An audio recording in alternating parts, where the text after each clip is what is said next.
back to Ministers in the Making. I'm Paul Horstmeyer, here with my co-host, John Carolus. Today, we have another guest in the studio. Very excited to hear from Paul Dickerson, a fellow second-year seminarian with us. So, Paul, why don't you tell us just a little bit about yourself, where you're from, what you did before coming to seminary, all that stuff. Yeah, thanks for having me, guys. So, like you said, second year, second career student. My wife, Pamela, and I, we've been married for 12 years now. We've got 2 kids. Jack is 9. Sarah is going to be 4 later this week. And we are from Ann Arbor, Michigan. I grew up there. Pam grew up just a little bit outside of Ann Arbor, between Ann Arbor and Detroit, in that area. And we both kind of lived there our whole lives. So we went away a little bit here and there, but for the most part, that's always been home for us. After undergrad, I went to law school, and following law school, I worked as an assistant prosecutor for 7 years in that capacity. Pam held a bunch of different jobs, but most recently, before we came down here, she was the manager of the Common Cup Coffee House. So that is a coffee house ministry. It was part of our home church, University Lutheran Church. It's right on the University of Michigan's campus, and really it was a really cool place in terms of where students on campus who had faith could come and kind of feel like this was their home turf because it was in a church. Yeah. And then students who didn't have any faith could come and feel like it's their home turf because it's a coffee shop and a place to study. Yeah, right. And so you'd get these really weird mixes of, at one table there'd be someone going over kind of the physiology of the brain and studying for the finals, and then at the next table there'd be a Bible study going on and kind of all this noise happening at the same time. So pretty cool. Yeah, I guess that's us. So were you involved with the coffee shop as well? A little bit. I was an elder at the church. I was congregation president. So at the time we were there, that site, that building was, congregation was part of a multi-site church. So there was University Lutheran Chapel on Michigan's campus. There was St. Luke, which was more on the Ann Arbor, Ypsilanti border, if anybody's familiar with that area. And then Living Water was up north in Whitmore Lake, so about a 20-minute drive out. And the 3 of them were working together as one church under one model. And I got to be a part of the lay leadership of that. All right, great. So that sort of probably plays into why you ended up at seminary. Can you tell us a little bit about that decision and how that ended up happening and why you came to the seminary? Yeah, it's a long story and a short story all at once. So let's see if I can tell it quickly. Doing this stuff with elder and president and things like that, there were anybody who's done that always knows there's always challenges. You kind of see behind the veil a little bit and see how everything works, and it's not always as pretty as maybe we'd hope it would be. Right. Yeah. So there were a lot of challenges with that, but even though it wasn't always fun, I found that I really enjoyed the work. It was good work, if that makes sense. Mm-hmm. And so as kind of my law career was progressing, Pam and I started talking about, is this going to be, this being a prosecutor, is that going to be something you do for 20, 30, 40 years? And there's some people that do that. Mm-hmm.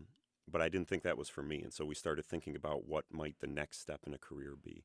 And we started talking about, well, maybe it's private practice. I'd had my own practice for a year before joining the prosecutor's office. So okay. I'd done that before.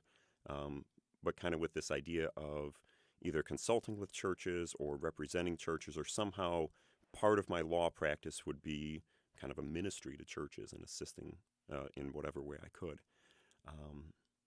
But the more we prayed about it and talked to other people, and it was a lot of really strange experiences, from dreams and sermons that just kind of, get your attention, to different people who we hadn't specifically asked to pray for us were telling us different things. And the more we thought about it, the more it seemed like God was inviting us to come to seminary. And so we had to take that seriously. And that's kind of where the wrestling started with it.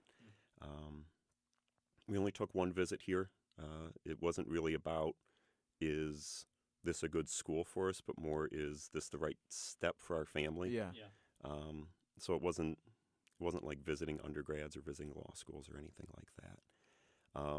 And the biggest thing we had to figure out was, is this what God's actually inviting us to do? or are we just kind of in our own heads? And that's one of the big challenges, because I think it's easy to think about the idea of being a pastor, and maybe there's something about you that's really, really special, or that the idea of being a pastor really interests you. But I think when you kind of get those voices from the outside, different people who know you well or maybe don't know you well, saying, hey, maybe this is something you should consider, then you kind of got to decide, does God still speak or not? And that's kind of where it came down to for us, because if we believe that he still had things to say, still had direction for our lives, still had stuff that he wanted us to be doing, then that means he was inviting us to seminary. If we didn't think any of that was true or possible anymore, then we can just ignore it all, and it makes it a lot easier. Yeah. And then the other piece was, how are we going to provide for our family? Because it's, I think a lot of guys straight out of undergrad, I don't want to say it's an easier decision. It's just a very different decision. Sure, yeah. Because you're thinking mostly for yourself, and you can do that. And that's a good thing. When you've got a family, you're thinking about the kids, you're thinking about your wife, and how do you pick up and move, and where's stuff going to get paid for. But for me personally, it was a real challenge in terms of how do I think that happens? Is it me? Is it my career? Is it my abilities? Is it kind of this little thing that I've built over the last 8 years that does all of that, or is it God? And if he's inviting us to come, I think he can figure out how to make it all work and make sure we'll be okay. And he has. It's been pretty incredible. So, wow, great. Yeah. So a lot of the guys around here have sort of like family connections to the ministry. My dad's a pastor, as an example. It doesn't sound like there necessarily is a lot of that going on for you and Pam. Could you touch on that a little bit at all? Or Yeah, no pastors in our family. My mom was a Lutheran elementary school teacher for a short time, but she'd switched careers before I was born, so I didn't really know any of that part of her life, other than through stories. I think it's just kind of grew up in the Lutheran church, probably like a lot of guys, drifted away a little bit during high school and college, and it was just, I don't even know if you can really say it was a huge part of my life. It was just kind of something that I would say is part of my life, but if someone was looking from the outside, they might not necessarily know it. Just kind of stuck around long enough where a couple good friends of ours who were involved, and then that's how I ended up getting into leadership as a pastor. I don't want to say he cornered me into being an elder, but it was kind of one of those, hey, can you help me with something? Here, go do this. And then it just kind of snowballed from there. So, yeah. Wow. Well, that is very interesting. This is the first time I've heard you talk a lot about all this stuff, so it's really, great to hear this, really unique perspective with everything. And I know, with talking with a few other guys that have come in, having come from a different career and with a family, sometimes they'll be able to do their vicarage in sort of like their last year, their deferred vicarage, and not go out with all the rest of the second years. Did you ever consider that, or are you doing that? Or Yeah, good question. We did consider it. We'd thought about it probably when we first came, as we started thinking about, you're always kind of looking forward to that next step, and so we were thinking about what that might look like for us. And then for various reasons, we kind of thought maybe no. And then we had our meeting with Dr. Nielsen, and it was back on the table after that. Oh. And so for the past few months, we've been kind of going back and forth as to, is this the right step or not? And looking at, there's some real advantages to deferring vicarage. There's some real drawbacks too, especially relationally. There's, as you guys know, as you kind of go together as a class, you develop this camaraderie that I didn't really realize until I started thinking about deferred and talking to guys about deferred, and it's just like, oh yeah, we won't see each other anymore after this. And that's when it kind of hit home for me, some of the impact on that side of it. So we've decided to ask for a local vicarage. We thought that kind of covers both things. It keeps us here. It doesn't make us move the kids. But it also keeps us on the same track with our class. And even our kids, a lot of their friends here are from families that are in our class. Mm. And so it keeps that together and gives a little more stability that Yeah. way too. Don't know if we'll get it. It's up to Dr. Nielsen and the Mm. presidents and ultimately God. But Yeah. that's our request. Okay. Well, that's really interesting. Yeah, and speaking of sort of considering your family in all these decisions, how have they, kind of settled in? Have there been any, maybe difficulties that you weren't expecting, or how has that sort of been that transition been and settling in, and how has the seminary at all, if at all, helped you guys to really feel settled here? Yeah. I think we've all kind of had a different experience. So I'll start with my daughter. She's had it pretty easy. She's just turning 4. She was 2 when we moved here. She's just happy to be around mom and dad and big brother. And Life's good. yeah, at the woods, there's there's a circle, the little cul-de-sac there that the kids ride their bikes around. And so she's really enjoyed having kids her age right there. She can go outside. And it's been nice for us because, we trust the people here. Yeah. It's very different than, not that our neighbors back home were untrustworthy. It was just a very different lifestyle in terms of kids being outside. And so that's been a real blessing here. For my son, it's been a lot harder. He and my mom, so his Oma, his grandma, were very close, all from the beginning. She would watch him 2 or 3 days a week Oh, wow. back at home. A lot of times she'd be the one picking him up from school or things like that. And so moving away from her and away from home and friends like that, it took him probably 3 or 4 months before we really started noticing that, okay, he's getting comfortable again. He's making friends again. This year's been really good for him, and just kind of the way the mix has worked in terms of other kids on campus. There's a group of probably about a dozen boys within a year or 2 of his age. And so Sure. I think that's really helped things, and who knows what's going to be like next year because there's so many families coming and going every year. Yeah. But everything else in terms of school and where we're living and things like that is going to be the same. So it took him a lot longer than maybe Pam or I thought it would, but he's doing much better now. Pam, I think, was kind of in the same boat as Jack for a little while. She didn't really know anybody coming onto campus. There was one family we knew from our home church that they're now on vicarage, the Finks, that her and Kelsey became really good friends. There were a couple 4th years she became good friends with last year. Mm-hmm. But of course, then they moved away, so it's kind of doing it all over again.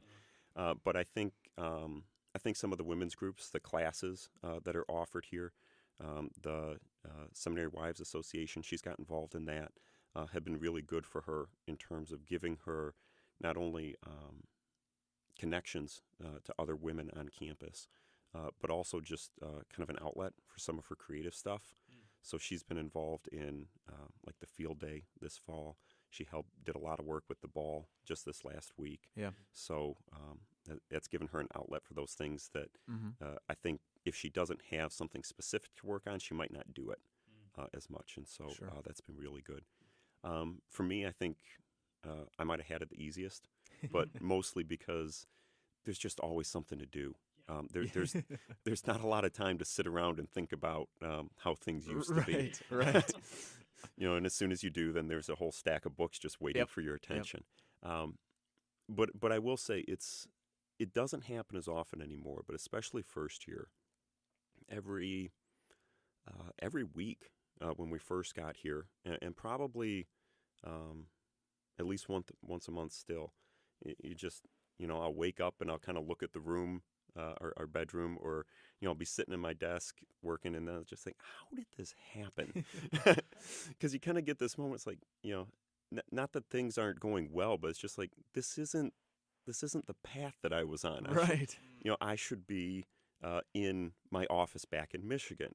We should be at our house back in Michigan. And just that kind of, I don't know if it's a disconnect, but just the difference in it, in seeing the change, and that before there was just maybe not a specific plan for how life would look, but just this basic assumption that it would still look the way it does now 5 years from now, and just kind of this rolling, it's just going to be normal. Sort of a natural progression building on Yeah, itself. it's just the house is going to stay the same. We don't have any plans to move. The job's going to stay the same. We don't have any plans to change that. But now it's all changed, and so every once in a while you notice that, and change is coming too with right, vicarage and placement and things yeah, like that. change is the new normal. Yeah. Well, thank you for sharing that with especially the personal things about the family and yourself. We kind of like to take this conversation in a direction where you're speaking sort of to potential students and guys thinking about coming to seminary, particularly guys who aren't coming straight out of school, who might be doing something else with their life, not necessarily ministry related.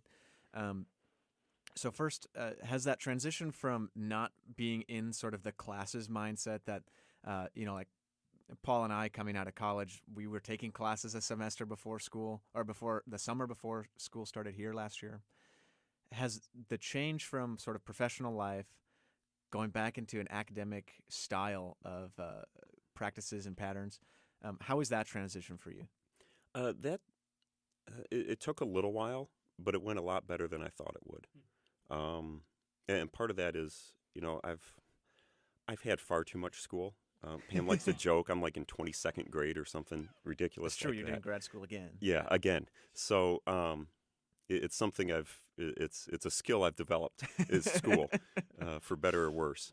But I think a lot of the work habits that I developed on the career side in terms of just when things need to be done, how to juggle different projects, those are things I didn't necessarily have when I was in school before. And they've been a huge asset coming here, especially with other things pulling me away, family, stuff like that, from all of the schoolwork all the time. And that's a good thing. You've had to learn the balance before even. Right, yeah. right. And I've seen that, bearing a lot of fruit in this adventure. Yeah, and so in specific to you, like, have you seen your experience as a lawyer and assistant to a prosecutor, have you seen that having any sort of impact on like what you've been learning or any of the stuff here at seminary at all? There's some connections. I think a lot of the skills are the same in terms of being able to analyze a text, being able to follow the flow of an argument, even some of the public speaking stuff and being comfortable up in front of other people. A lot of that is the same, but there's a lot of it that's different too. And I think sometimes I think people have the assumption that just because, I was an attorney before, it's just going to be automatic one-to-one transfer, easy fit to do a lot of the tasks of a pastor. And I haven't necessarily found that. Yeah. I'd say one of the more difficult transitions that I didn't realize until just even a few months ago, probably last term, was, when you start a career, you don't know how to do anything. Yeah. And you spend a lot of time and energy doing tasks, just learning how to do it. Yeah. So, take a project that would normally take someone 10 hours to do. If you're new at it, it's going to take you 20 or 30 hours to do it. Mm-hmm. And that's kind of it's a frustrating process to learn that and work through that. But after you've been doing it for 5, 6, 7, 8 years, you've gotten better at it enough, you're more efficient at it, that now you're kind of running on all cylinders, and it's going real smoothly. In a lot of ways, I'm relearning that. and it's it didn't hit me until, I think, going through the HOM classes and writing sermons and things like that, and just how much time and energy it takes to learn how to do that and how to do it well. Maybe even I had that assumption that, I've delivered closing arguments before. I've written briefs for, courts of appeal. This should be easy. I should have this skill set. But I'm still learning how to do it in a sermon, and that's something different. And so kind of having that experience dial reset where you've got to learn how to do these things again and just kind of, gain a minimum level of competence so that your sermon doesn't take you 60 hours to write in a week because you don't have 60 hours to do it. You need it to get a lot quicker because there's other things you need to pay attention to. I guess if there's a piece of advice for second career guys coming in, it's your experience is really going to help you and be a real asset as you think through things a little bit differently than maybe someone coming straight out of undergrad will. But at the same time, there's a lot to learn from the ground up, and so be patient with yourself. You'll get it. It's just it takes time, and you got to go through that cycle again because it's new. Yeah, you mentioned being patient with yourself. Do you find yourself to be sort of your harshest critic when it comes to sort of figuring out the balance and dealing with the fact that none of us are professionals at this, even if some of us were professionals at something else beforehand? Yeah, I think so. There's, one of the things that I guess I'd say is one of my passions, and maybe one of the reasons I'm here, is I want to see the church be excellent, and not just. I don't know if you guys have heard this kind of phrase, like it's good enough for church work, or you can just kind of scrape by, and almost this idea that, well, it's the church, and so we can just kind of get by with the bare minimum because that's the best we can do, and I don't buy that. I think that this is the bride of Christ. We should be doing things bigger, better, with more excellence than anybody else because of the God we serve. Mm-hmm. And so the trap in that is thinking that then that means it's my job to make that happen. And so it's, let's do a third draft of this thing because, right. There might be another typo in there, or can I work this a little bit better? Or, hey, I've got a free 20 minutes. Let's get a little bit more done, and not taking the time for maybe those other vocations and other responsibilities you have. And there's a real trap, I guess, in the thinking of godlessness, that it's because it's my work and my efforts and my abilities that are going to make the church look great, and not the work of God that makes it look great, and I just get to be a part of it. Yeah, speaking of that balance of the vocations and different responsibilities, are you busier as a seminarian than when you were a lawyer? Good question. I'm going to say yes, but it's different. Mm-hmm. So I'd say my normal schedule before coming here back in Michigan, I'd leave the house between 7 and 7:30. Normally get home between 6 and 6:30. So pretty long day, but I had an hour commute each way too, so that's a big piece of it. Yeah. I'd normally have 1 or 2 church meetings a night during the week, but I wasn't necessarily bringing a lot of work home with me. That was kind of one of the rules that I had, was you don't leave the work at the office, because when you're home, I want to be home. Yeah. And I wasn't able to do it always, but that was, for the most part, I was pretty successful at that. Here, it's very different because, we live on campus, so everything's really close. There's homework. The idea is you do it at home. Yeah. Yes, it's so there's always that constant pull to fill up every hour that you possibly can. And I'll say I've got a lot more time for my kids and family now than I did. But I think part of that is the flexibility in the schedule. You've got a 3-minute commute now, walking over to class, right? Right. So there's a couple, 10 hours a week there that I've picked up. Yeah. That's... which is not a small amount of time.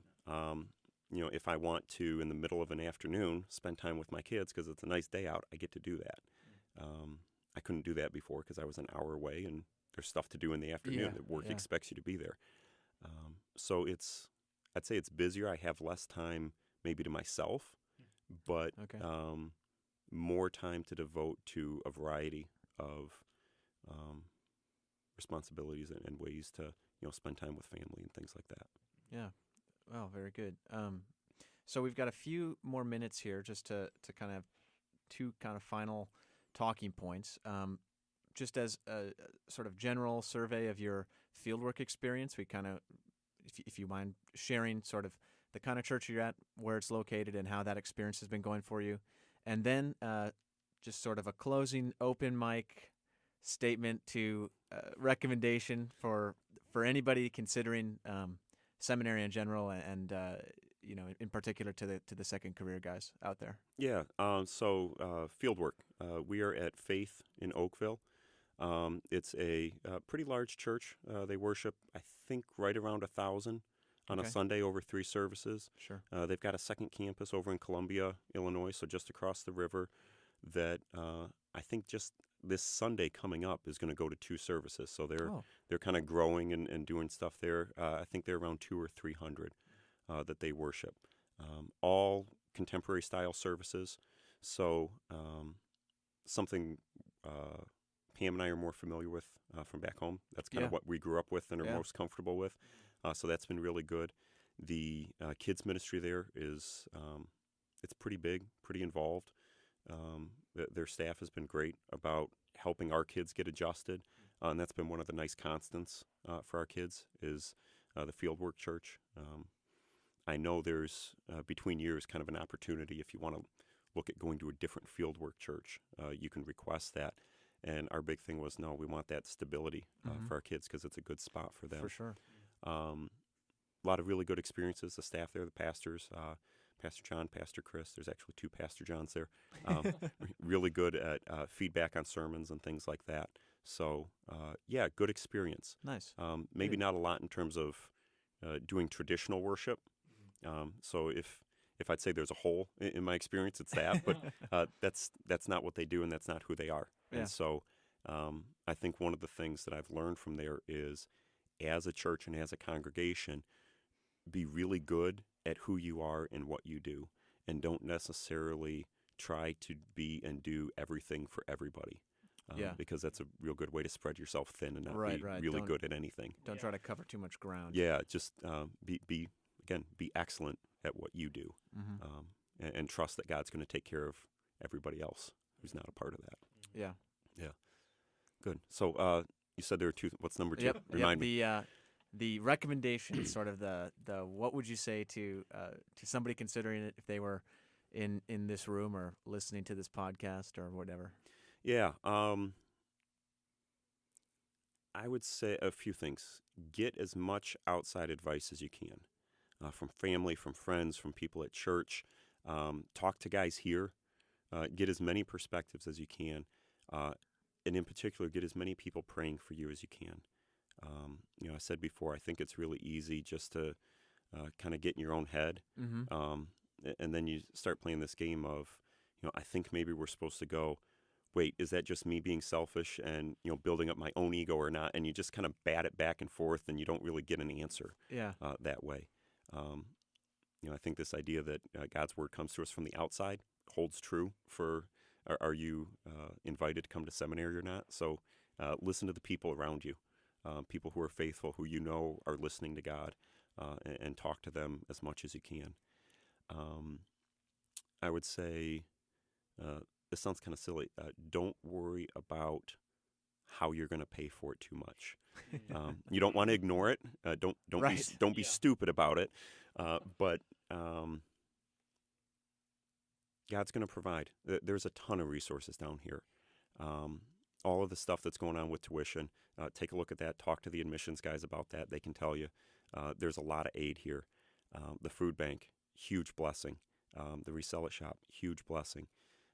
Everything from your fieldwork congregation to adopt a student people and sponsors. There is a lot of help here for guys who are trying to figure out, how do I provide for my family while going to seminary?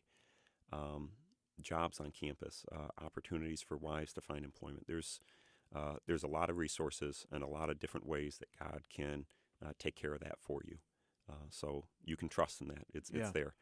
And then the last thing I'd say, and this might not be for everybody, but if you can, live on campus, especially if you've got younger kids. It's really different being on campus and being around other families that are going through the same thing, especially with kids, than I can imagine commuting back and forth. If you're commuting and your family's not on campus, I think it just makes it that much harder for them to get integrated and to be a part of what's going on in campus, and to kind of go on this formation journey with you. instead of having it just be, this is a thing Dad's doing. And I think, when you look at, I know for us, being able to walk my son to school, huge blessing. He's down at Captain Elementary. It's a public school here, but its property adjoins the seminary's property. Mm-hmm. So we It's walk real close. across campus in the morning, and he's at school, and we walk across and we pick him up. And those walks, even as a chance for him and I to connect, or for him to connect with Pam, have been really big. I mentioned the circle where all the kids play around, the barbecues that happen during the summer.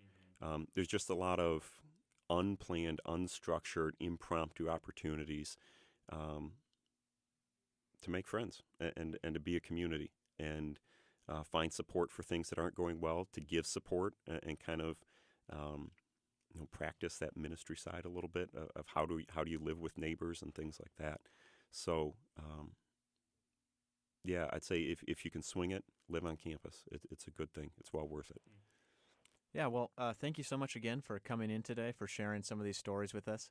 I think it's important as we are considering the future for ourselves as students, and as people are considering the future for themselves, whether they are debating about coming to seminary or not. It's important for us to share in those experiences and thoughts together. So Paul and I really appreciate your coming in and sharing with us. And to those of you listening in, we appreciate the support. Look forward to hearing your feedback, and we will talk to you next time.